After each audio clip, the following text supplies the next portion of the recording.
I'm Gemma Creagh and I'm here with Laura McCann talking about her fabulous film, Revolutions. So how did you find out about roller derby? What brought you to that world then? I wish there was I wish it was like, oh, I was just chatting to this person, and found them really interesting and they told me, but no, Dublin Roller Derby were recruiting, and I think they targeted me with their ads on Facebook. They were maybe like women in their 20s and 30s living in Dublin who have an interest in sport. And I was like, the ad came up or something, and I looked into it, and so I only heard about it through Facebook. And I got in touch with them, and then I found out that the Irish team first ever Irish roller derby team was being put together for the first ever World Cup in Toronto. And this was in like the summertime, and it was happening in December. And I was like, oh my God, this is such because I was watching the videos the first time I saw it, like from behind a cushion. I just couldn't, I was wincing, and the girls were hopping off the ground. And I couldn't, by the time they'd hit the ground, they'd be up again. And they were just really there's no licking your wounds. You get slammed to the floor and you were up and racing after again. So I was really engaged. I was really just wow, what is this sport? And God, it's happening down the road in Inchicore. And they're going to be on a world stage soon. I better get my ducks in a row. So I went along and met the girls at the first the Irish training session, and just their passion and their enthusiasm for the sport blew me away. And the Bob and Crow and Zola, they just jumped out, and we just took off. There was no sitting thinking, oh, who will I talk to today? It was just so vibrant. You were running with it, trying to keep up with it the whole time. And I was like, I need to get to the Toronto. I need to, so I met Ross Whitaker, and he brought us to the Irish Film Board, and they gave us development funding to go shoot the World Cup, put together a kind of taster 6-minute video to show them what the film could be. And then we got funding to continue following them. And as someone who's watched the film, the energy and the tension in some of the actual kind of World Cup scenes, you like that. I was watching it behind my scarf, just going, oh God, it's so violent and energetic and dramatic. And even by this time, not too much of a spoiler alert or anything like that, but by the time the World Cup is over, kind of relatively quickly in comparison to the whole film, and by the time that happens, there's so much drama behind the scenes as well. It's so intense. I suppose it's like any very intensive, ambitious endeavour of a bunch of women training together in a couple of months to take on the world. It's intense. Gemerald, one of the best skaters now, she had only played 3 games before the World Cup. So it was it was a lot of nervous tension as well, because they knew they were going to go up against people who've been skating for their whole lives, or certainly playing the game for possibly 10 years. And so they had to really reach quite deep inside them to find the nerve to be able to stand up to these girls. When, you had countries around the world who were saying, what are Ireland doing coming to the World Cup? They don't belong here. And the girls were like, yeah, we do. Yeah, and we're coming over, and we're going to we're going to represent our country, and that means a lot to us, so stop saying that. And they went over and they did incredibly well. But the bravery, they went in there as if they were the best in the world, with that kind of confidence that It was their confidence and their fearlessness that really excited me about the whole thing. I knew kind of that it would be an interesting story to follow, because they were all they knew what they wanted. And and it was quite far from their reach, and they were going to get there. And I was like, well, that's a good start to any story. You've got a character who wants something, and then you follow them getting over the obstacles, jump through the hoops to try and get what they want. And will they get it? Will they not? What'll happen? So that was kind of where we started, and it was really exciting. And the characters that you follow are fabulous. It's very emotional, and people are very emotionally honest. How did you single out these people, and how do you build a rapport? Our three main characters, Crow and Zola and Bob, they were kind of, three of them are natural leaders. Yeah. It's just an instinct. Like they were all really, they knew what they wanted, and I knew that by following these, something was going to happen. They were making stuff happen at every training session. They were making like, they had a really clear vision. They had, each three of them had vision, and that vision, it wasn't necessarily the same one.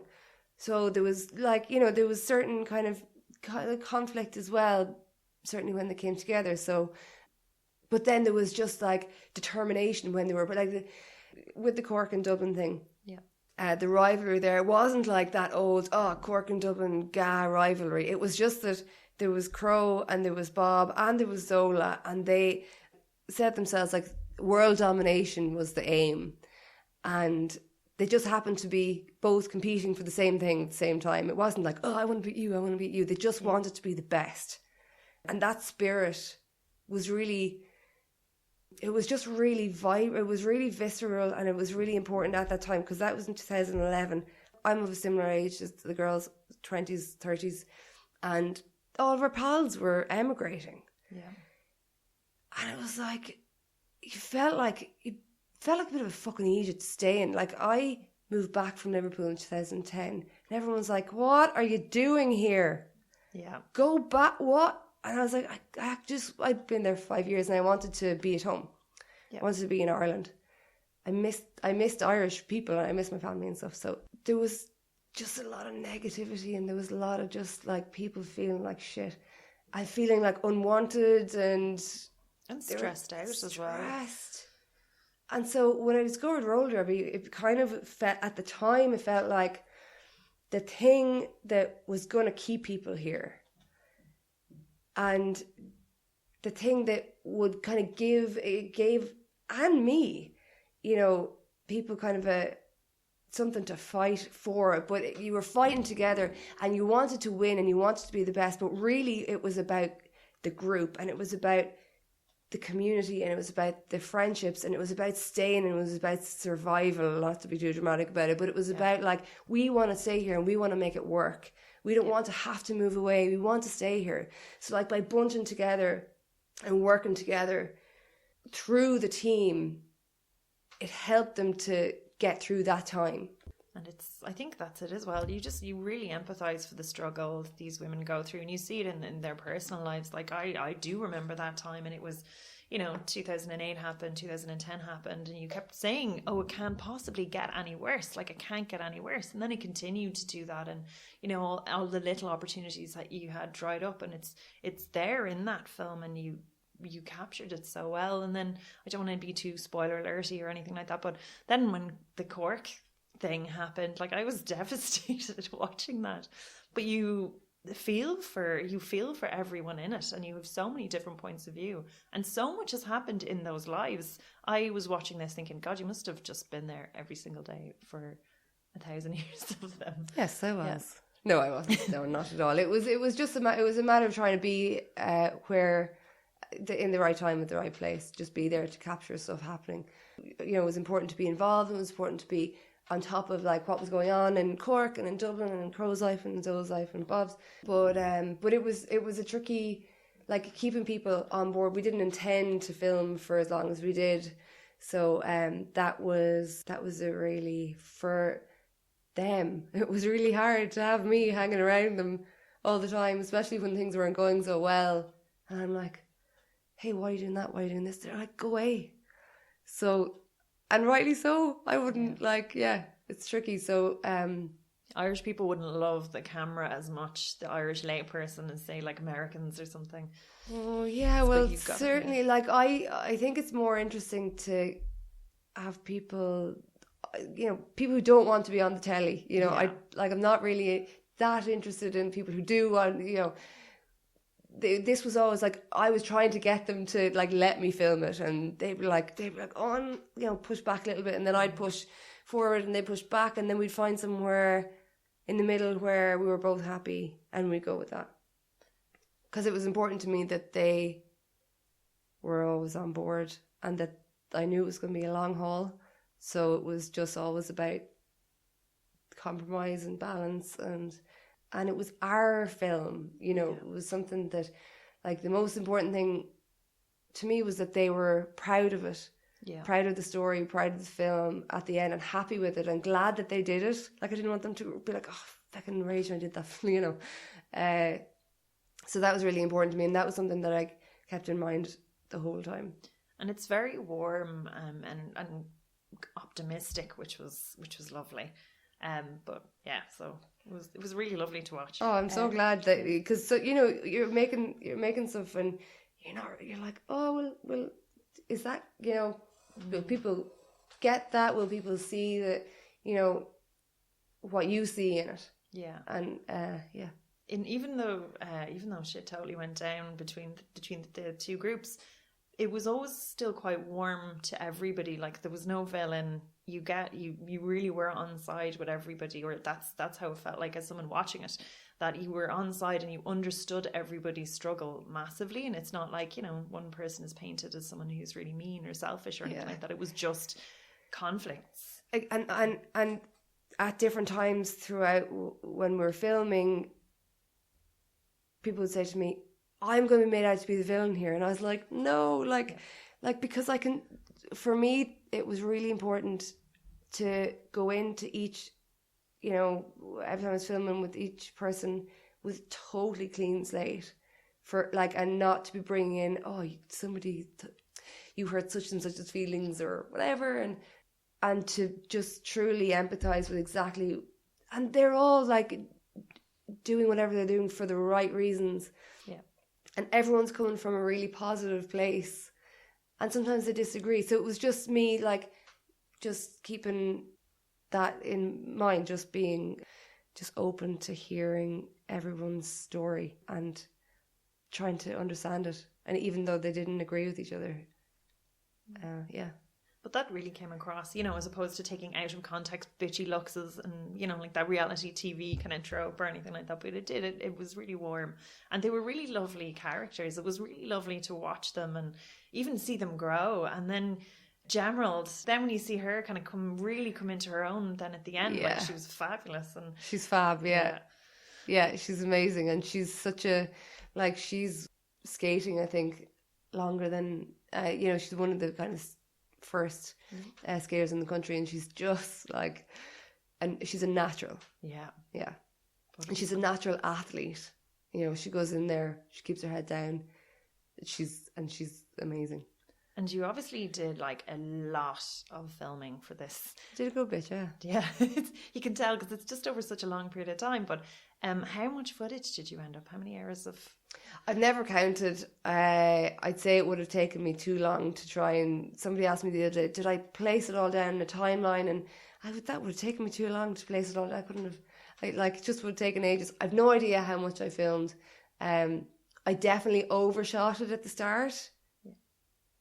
Because I suppose my first, I'd made a couple of shorts and things, but learned a lot over the course of the 4 years, and definitely reeled it. Like I'd come home with hours of footage from a day. There's no need to be shooting that. Yeah. Just becoming far more focused and knowing these are the shots that I need to tell the story. And so yeah, if I was to do it again, I probably just would have shot less. But that's kind of all part of the learning as well, and just keeping on top of knowing what the story is. That was the key. And was there anything that got lost in the edit that you would like to have kept in there, but time-wise had to cut? There was a scene. There was a couple of scenes where a girl, Martina, she was in the Dublin team, and she emigrated because of work, you know, same reason why everybody else emigrated. And that was a big kind of theme, you know, at the time, and the recession, of course, as well. And I was really sorry to lose that, because it was just really like hitting the nail on the head for this time that we were capturing. But just with everything else that we had, it was important that we kept it to a certain length. So unfortunately we had to lose it, but we maintained the theme in the film, but we did lose those couple of scenes, which were you know, she's really great. So I was disappointed to lose that, but you have to kind of just be not brutal, but you just have to be like, we need to keep this. You don't want to be kind of rambling on for too long, and just keep it focused and keep it clear. Yeah.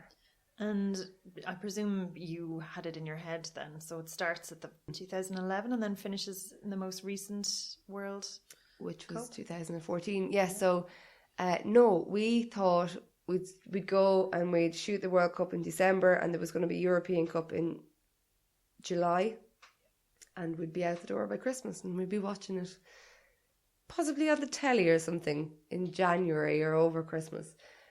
That didn't happen, obviously. So it was such a new sport at the time that people were trying to organise a European Cup, and it didn't happen. It was cancelled, and they said, oh, maybe it'll happen in a few months' time, and then it since still hasn't happened. This is like 6 years later. So the World Cup was due to be on the next year, and then that was put back another 2 years. And we were like, I sat down with Ross, the producer, and we kind of took a couple of deep breaths, and we're like, are we willing? Are we going to? Can we continue with this story? Because I just was kind of married to the idea of having the World Cup kind of bookend the film, and it felt right. Worked perfectly and was like a fabulous organic end, definitely. It just felt like we needed something like to punctuate like a time, and so we said, okay, let's keep going. And I think I'm so glad we did, because it enabled us to have real character development, have a real arc. Like our three main characters, where they ended up at the end of the film was so different to where they were at the start, and that was key. And we needed that time to show it. You know, we didn't want to be shoehorning an ending in, you know, at some point, because we didn't want to film anymore, you know. And I felt that we genuinely came to, obviously not an ending, because, you know, there was no endings, but a resolution to the questions that were there at the start. Yeah. I felt like they had been answered. I'd say if you were following it for so many years, you probably knew then when you were at the final ones, you're like, okay, I'm done. A little bit of relief. It's a long time to be filming. It is a long time to be filming, and you kind of you almost get used to it as just being part of your life. Part of my life is filming the people who play roller derby in Ireland. And it wasn't like it was just around the corner from your house. Like, it was all over Ireland as well. There was put a bit of mileage on the car going down to Cork, all right. Yeah, but sure, it was fine. It's grand. Just nip on down. Grand road. And how long did the edit take? We did it in a couple of chunks. I can't remember exactly, but we did it maybe 3 chunks over the course of a year and a half anyway. Certainly not that long. And you got to see it at the Galway Film Fleadh last year, wasn't it? Yeah. So before the Fleadh, I had a couple of screenings in my house where we watched the film with the people who were in it, and that was the first thing that was the most important thing to me, that they were happy, and I was super nervous, and they were super nervous watching it as well. And there was a couple of things that we took out because that was all part of the agreement, 1 or 2 bits. And there weren't even scenes. They were like a line here where people were like, I don't want to be saying that, you know. So that's all part of the process. That's all part of, they trust me to be there. And if something at the end that they're like, you know what, we don't need that. And if it's not driving the story forward and it's not actually doing an awful lot, you know, that's part of you take it out. So that all went really well. Everybody was happy with it. So that was like a big relief for me.